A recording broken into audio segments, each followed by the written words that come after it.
Dans le village de Zanguera, sous l'arbre des palabres, le silence était lourd. Nopoko, 18 ans, était agenouillée, le ventre rond, les joues inondées de larmes. Autour d'elle, les anciens, les femmes, les enfants, tous attendaient le verdict.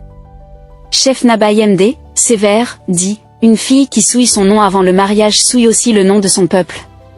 Poko, sa mère, froide, détournant le regard, dit, une femme sans honneur n'est plus ma fille.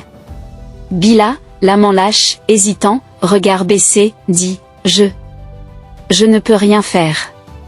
Les tambours de l'injustice résonnèrent ce jour-là. Une mère renia sa propre chair, un homme se cacha derrière son rang, et un village condamna sans appel. Nopoko marcha, seul. Son ventre pesait lourd, mais son cœur était encore plus lourd. Sous une pluie battante, elle quittait Zanguera, chassée comme une bête. Nopoko, tremblante, brisée, dit, « Pourquoi, mère ? Pourquoi, Bila ?»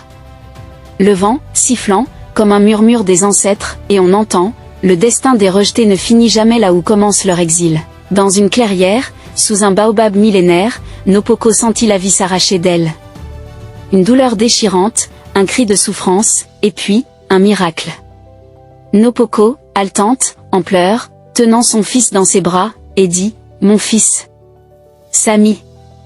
Je t'ai perdu tout, mais je te donnerai tout. » Ainsi naquit Sami, sous la pleine lune, sous le regard silencieux des esprits anciens, un enfant du rejet, un enfant du destin. 10 années passèrent. Le destin, moqueur et patient, préparait sa revanche. Un jour, une femme au pagne d'or revint à Zanguera. À sa droite, un jeune garçon aux yeux perçants. Les villageois, murmurant, surpris, chuchotant, « C'est elle. Nopoko ? Mais elle est riche ?» Le chef Nabayemde, troublé, dit, « Ce n'est pas possible. » L'enfant du rejet était devenu un prince du commerce. Sa mère, autrefois méprisée, était désormais respectée ailleurs. Mais le destin n'avait pas fini de parler. Les pluies cessèrent, les récoltes moururent. Les dieux semblaient en colère. Les anciens se rassemblèrent sous l'arbre des palabres, cherchant une réponse. Ancien du village, désespéré, dit, « Nous devons demander pardon aux esprits. » Bila, suppliant, face à Nopoko, dit, « Nopoko, aide-nous. » Mais le cri d'une mère rejetée résonne longtemps, très longtemps. Nopoko sourit, le cœur en paix. Elle tendit la main vers son fils et prononça ces mots.